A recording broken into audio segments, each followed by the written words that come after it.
ರೈತರ ಹೋರಾಟಕ್ಕೆ ಬಾಲಯೋಗಿ ಮಾಣಿಕ್ಯ ಚನ್ನಋಷಭೇಂದ್ರ ಮಹಾಸ್ವಾಮಿಗಳ ಬೆಂಬಲ. ಕಲಘಟಕಿಯಲ್ಲಿ ಧರಣಿ 9ನೇ ದಿನಕ್ಕೆ. ಧಾರವಾಡ ಜಿಲ್ಲೆಯ ಕಲಘಟಕಿ ಪಟ್ಟಣದ ತಹಸೀಲ್ದಾರ್ ಕಚೇರಿ ಎದುರು ಭಾರತೀಯ ಕಿಸಾನ್ ಸಂಘದ ವತಿಯಿಂದ ನಡೆಯುತ್ತಿರುವ ರೈತರ ಧರಣಿ 9ನೇ ದಿನವೂ ಕೂಡ ಮುಂದುವರೆದಿದ್ದು, ರೈತರ ಹೋರಾಟಕ್ಕೆ ದೇವರಕೊಂಡದ ಬಾಲಯೋಗಿ ಮಾಣಿಕ್ಯ ಚನ್ನಋಷಭೇಂದ್ರ ಮಹಾಸ್ವಾಮಿಗಳು ಬೆಂಬಲ ಸೂಚಿಸಿ ಹೋರಾಟಗಾರರಿಗೆ ಧೈರ್ಯ ತುಂಬಿದ್ದಾರೆ. ಧರಣಿ ಸ್ಥಳಕ್ಕೆ ಆಗಮಿಸಿ ಸಾನ್ನಿಧ್ಯ ವಹಿಸಿ ಮಾತನಾಡಿದ ಮಹಾಸ್ವಾಮಿಗಳು, ರೈತರನ್ನ ಕಡೆಗಣಿಸುವುದು ಮಹಾ ಅಪರಾಧ. ಅನ್ನದಾತನ ಸಂಕಷ್ಟಗಳಿಗೆ ಧ್ವನಿಯಾಗಿ ನಿಲ್ಲುವ ಕಾರ್ಯ ದೇವರಿಗೆ ಪ್ರಿಯವಾದುದು. ರೈತರ ನೋವುಗಳಿಗೆ ಸ್ಪಂದಿಸಿ ನ್ಯಾಯ ಒದಗಿಸುವುದು ಸರ್ಕಾರದ ಜವಾಬ್ದಾರಿ ಅಂತ ಹೇಳಿದ್ದಾರೆ. ರೈತರ ಹೋರಾಟ ನ್ಯಾಯಸಮ್ಮತವಾಗಿದ್ದು, ರೈತರ ಸಮಸ್ಯೆಗಳ ಪರಿಹಾರಕ್ಕಾಗಿ ಎಲ್ಲರೂ ಕೂಡ ಒಗ್ಗಟ್ಟಿನಿಂದ ನಿಲ್ಲಬೇಕು ಅಂತ ಕರೆ ಕೊಟ್ಟಿದ್ದಾರೆ. ಈ ವೇಳೆ ಧರಣಿ ನಿರತ ರೈತರು ಮಾತನಾಡಿ, ರೈತ ವರ್ಗದ ಜನರ ಬದುಕಿನ ಸಮಸ್ಯೆಗಳು ಅಧಿಕಾರಿಗಳು ಮತ್ತು ರಾಜಕಾರಣಿಗಳಿಗೆ ಗೊತ್ತಿಲ್ಲ. ಗೊತ್ತಿದ್ರೆ ಫಸಲ್ ಬಿಮಾ ಬೆಳೆ ವಿಮೆ ಯೋಜನೆಯಲ್ಲಿ ಭ್ರಷ್ಟಾಚಾರ ನಡೀತಾ ಇರಲಿಲ್ಲ ಎಂದು ಆಕ್ರೋಶ ವ್ಯಕ್ತಪಡಿಸಿದರು. ತಾಲೂಕಿನಲ್ಲಿ ಫಸಲ್ ಭೀಮಾ ಬೆಳೆ ವಿಮೆ ಯೋಜನೆಯಲ್ಲಿ ಕೋಟ್ಯಾಂತರ ರೂಪಾಯಿ ಭ್ರಷ್ಟಾಚಾರ ಜರುಗಿದೆ ಅಂತ ಆರೋಪಿಸಿ ಸಮಗ್ರ ತನಿಖೆ ಮಾಡಬೇಕು ಅಂತ ಭಾರತೀಯ ಕಿಸಾನ್ ಸಂಘದ ವತಿಯಿಂದ ಆಗ್ರಹ ಮಾಡಲಾಗಿದೆ. ಧರಣಿಯಲ್ಲಿ ಕರ್ನಾಟಕ ಸಂಗ್ರಾಮ ಸೇನೆಯ ತಾಲೂಕಾಧ್ಯಕ್ಷ ಸಾತಪ್ಪ ಕುಂಕೂರ, ಭಾರತೀಯ ಕಿಸಾನ್ ಸಂಘದ ಪ್ರಾಂತೀಯ ಅಧ್ಯಕ್ಷ ಸಿದ್ದಪ್ಪ ಬೆಟಗೇರಿ, ಜಿಲ್ಲಾಧ್ಯಕ್ಷ ಗುರುನಾಥ್ ಗೌಡ ಬಸನಗೌಡರು, ಉಪಾಧ್ಯಕ್ಷ ರುದ್ರಗೌಡ ಪಾಟೀಲ್, ಬಿಜೆಪಿ ಮುಖಂಡ ಈರಣ್ಣ ಗೋಕುಲ, ಚಂದ್ರಗೌಡ ಪಾಟೀಲ್, ಪರಶುರಾಮ್ ಹುಲಿಹೊಂಡ, ಶಂಕರಗೌಡ ಪಾಟೀಲ್, ಬಸವರಾಜ ತಿಪ್ಪಣ್ಣವರ, ರಾಗಪ್ಪ ತಿಪ್ಪಕ್ಕನವರ, ಬಸಯ್ಯ ಪೂಜಾರ್, ಬಸಪ್ಪ ಕೌಲಗೇರಿ, ರಾಘವೇಂದ್ರ ಹುಲಿಹೊಂಡ, ಗುರುನಾಥ ಬೀರನವರ್, ಬಸವರಾಜ್ ಕಟ್ಟಿಮನಿ, ಲಿಂಗಯ್ಯ ಕಳ್ಳಿಮನಿ, ಗಂಗಯ್ಯ ಹಿರೇಮಠ್, ಮೈಲಾರಿ ಹೊಸ್ಮನಿ, ಮಾಂತೇಶ್ ಮೇಲಿನಮನಿ, ರವಿ ಗಂಚಿಗಟ್ಟಿ, ಬೈಲಪ್ಪ ಕೌಲಗೇರಿ ಸೇರಿ ಅನೇಕರು ರೈತರು ಪಾಲ್ಗೊಂಡಿದ್ದರು. ಭಾರತೀಯ ಕಿಸಾನ್ ಸಂಘಕ್ಕೆ ಇನ್ನೊಮ್ಮೆ ಜೋರಾಗಿ ಚಪ್ಪಾಳೆಯನ್ನು ಹೊರಟಿ ಜಯಕಾರ. ಭಾರತೀಯ ಕಿಸಾನ್ ಸಂಘಕ್ಕೆ, ಭಾರತೀಯ ಕಿಸಾನ್ ಸಂಘಕ್ಕೆ. ಯಾಕಂತ ಕೇಳಿದ್ರೆ ಈಗ 9 ದಿವಸ, ಈಗ ದೇವಿ ಪುರಾಣ ಆದ್ರೂ ಕೂಡ 18 ಅಧ್ಯಾಯ ಇರ್ತದೆ. 18 ದಿವಸದೊಳಗೆ ಸುಂಬ, ನಿಸುಂಬ, ರಕ್ತ ಬೀಜ, ಸೂರ, ರಶಿಲೋಮ, ಏನು 14 ಮಂದಿ ಅದರ ಚಂಡ ಮುಂಡ ಇವ್ರನ್ನೆಲ್ಲ ದೈತ್ಯನ ಸಂಹಾರ ಮಾಡ್ಬೇಕಾದ್ರೆ 18 ಅದಕ್ಕೆ ಅವಕಾಶನೇ ಇಲ್ರಿ. 18 ದಿನದೊಳಗೆ ಒಬ್ಬೊಬ್ಬರ ಒಂದೊಂದು ದಿವಸದೊಳಗೆ ಸಂಹಾರ ಮಾಡ್ಕೊತ ಹೋಗಿದಾರೆ. ಹಂಗ ಇಲ್ಲ ರೈತರಿಗೆ ಅನ್ಯಾಯ ಆದಾಗ, ಯಾಕೆ ರೈತರ ಅಂದ್ರೆ ಅವರ ಉತ್ತಮ ಅಧಿಕಾರಿಗಳು. ಈಗ ನಿಮ್ಮನ್ನ ಅಧಿಕಾರಿಗಳನ್ನ ಆರಿಸಿ ಅಥವಾ ನಿಮ್ಮನ್ನ ಒಂದು ಕಲಿಸಿ ಬೆಳೆಸಿ ಜೋಪಾನ ಜತನ ಮಾಡಿ ನಿಮ್ಮನ್ನ ಉದ್ಯೋಗ ಕೊಡಿಸಿದವ್ರು ಯಾರಪ್ಪ ಅಂತ ಕೇಳಿದ್ರೆ ರೈತರನ್ನ ಬಿಟ್ಟು ಬೇರೆ ಯಾರೂ ಇಲ್ಲ.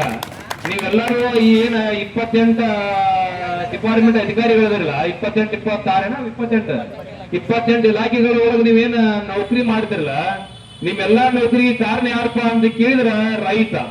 ಯಾಕಂದ್ರೆ ನೀವೆಲ್ಲರೂ ರೈತರ ಮಕ್ಕಳನ್ನ ಇದ್ರಿ, ಅಣ್ಣ ಉಂಡವನಾದ್ರಿ, ಅರಿವಿದ್ದವನಾದ್ರಿ, ಅರಿವಿಲ್ಲರು ಯಾರು ಇಲ್ಲ.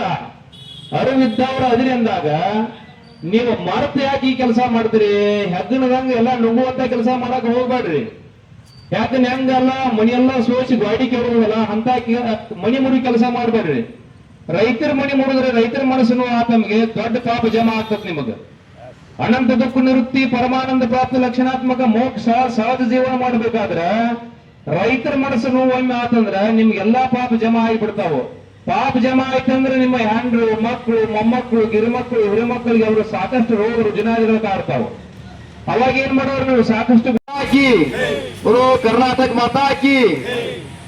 ಎಲ್ಲರಿಗೂ ಈ ಒಂದು ನಮ್ಮ ಭಾರತೀಯ ಕಿಸಾನ್ ಸಂಘ ಕರ್ನಾಟಕ ಪ್ರದೇಶ ಉತ್ತರ ಕರ್ನಾಟಕ ಉತ್ತರ ಪ್ರಾಂತ ರೈತ ಸಂಘದ ಪ್ರಮುಖ ಒಂದು ಹೋರಾಟದ ಮುನ್ಸೂಚನೆಯಿರುವಂತ ನಮ್ಮ ಗುರುನಾಥಗೌಡರಿಗೆ ಮೊಟ್ಟ ಮೊದಲು ನಾವು ನಮ್ಮ ತಾಲೂಕಾ ವತಿಯಿಂದ ಮತ್ತು ನಮ್ಮ ಕರ್ನಾಟಕ ಸಂಗ್ರಾಮ ಸೇನೆ ಎಲ್ಲ ರೈತರ ಪರವಾಗಿ ಅವರಿಗೆ ಅಭಿನಂದನೆ ಸಲ್ಲಿಸಬೇಕಾಗ್ತದೆ.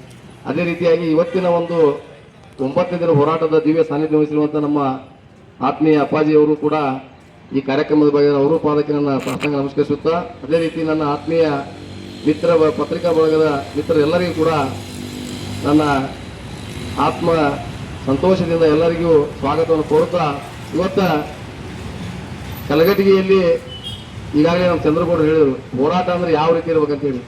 ನಾವು ಸಹನೆಯಿಂದ ಹೋರಾಟ ಮಾಡಿದ್ರೆ ಯಾವತ್ತೂ ನಮ್ಗೆ ಹೆಸರು ಸಿಗೋದು ಬಹಳ ಕಷ್ಟ ಐತಿ. ಅದಕ್ಕೆ ಇವತ್ತು ನೀವು 9 ದಿನ ಮಾಡಿದ್ರನ್ನ ನೀವು ಇನ್ನೂ ಒಂದು 2 ದಿನ ಮಾಡ್ರಿ, ನಮಗೊಂದು ದಿನ ಅವಕಾಶ ಕೊಟ್ರ NS ಪೂರ್ ರೋಡ್ ಏನು ಬಂದ್ ಮಾಡಿದ್ರೆ ಅವಾಗ ಮೇಲಾಧಿಕಾರಿಗಳಿಗೆ ಗಮನಕ್ಕೆ ಬರ್ತದೆ. ಇವತ್ತ ತಾಲೂಕಿನ ಅಧಿಕಾರಿಗಳು ಯಾವ ರೀತಿ ಅದಾರಪ್ಪ ಅಂತಂದ್ರೆ ನಮ್ಮವರು ಅವ್ರ ಜೊತೆ ರೈತ ಸಂಘದವರು ಇರ್ಬೋದು, ನಾವೇ ಇರ್ಬೋದು, ಕೆಲವೊಬ್ರು ರೈತರ ಜೊತೆಗೆ ಕೂಡ್ಕೊಂಡು ಅವ್ರು ನಮ್ಮನ್ನ ಆಳುವಂತ ಪರಿಸ್ಥಿತಿ ಇವತ್ತು ನಮ್ಮ ಕಲಘಟಗಿ ತಾಲೂಕಿಗೆ ಬಂದಿದೆ.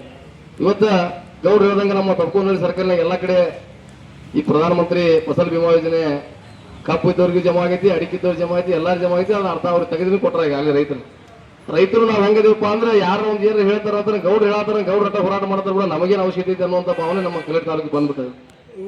ನನಗೂ 25-30 ಲಕ್ಷ ರೂಪಾಯಿ ಟಾರ್ಗೆಟ್ ಮಾಡಿದ್ರೆ ನಮ್ಮನ್ನ, ನಾವು ನಮ್ಮ ತಂದೆ ಹುಟ್ಟಪ್ಪ ದುಡ್ಡು ಹುಟ್ಟಿಲ್ಲ ಅಂತ ಅದಕ್ಕೆ ಹೋರಾಟ ಮಾಡಿದೆ. ತನಿಖಾ ತಂಡ ನೇಮಿಸಿ 1 to 4 ಜಾರಿಯಾಗಿ ಅಳ್ನಾವರ ಕೇಸ್ ಹೊರದು ಜಿಲ್ಲಾ ಪಂಚಾಯತ್ ಸಿಇಒ ಮಟ್ಟದಾಗ ಈಗಾಗಲೇ 1-2 ಪಿಡಿಒ ನೋಟಿಸ್ ತೆಗೆದಾರ ರಿಕವರಿಗೆ.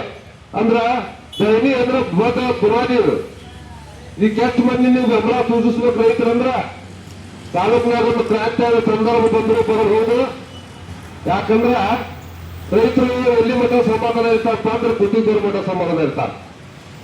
ಅವಾಗ ಕಾನೂನು ಕೈ ತಗೊಂಡು ಅಧಿಕಾರಿಗಳು ಒಡೆಸೋದು, ಒಂದು ಪಕ್ಷದ ವಾತಾವರಣ ತಾಲೂಕಿನ ಕೆಡಿಸಿ ಕಾನೂನು ಕೈ ತಗೊಂಡು ಆ ರೀತಿ ಆಗೋಕ್ಕಿಂತ ಪೂರ್ವವಾದನ ಅಧಿಕಾರಿಗಳು ಎಚ್ಚರ ವಹಿಸಿ ನಮ್ಮ ತಾಲೂಕಿಗೆ ಬರ್ತಕ್ಕಂಥ ರೈತರಿಗೆ ಅನ್ಯಾಯ ಆಗ್ತಕ್ಕಂಥ ಎಲ್ಲ ಹಣವನ್ನ ರೈತರ ಸಂಘದ ಮುಖಾಂತರ ತಾಲೂಕಿನ ಎಲ್ಲ ಪತ್ರಿಕಾ ರಂಗದವರ ಮುಖಾಂತರ ಪರಿಹಾರ ನಾವು ತಾಲೂಕಿಗೆ ಅನ್ಯಾಯ ಕೊಡಿಸಿದ್ವಿ ಅಂತ ಹೇಳಿ ಸಂದೇಶ ಹೋಗ್ಬೇಕು.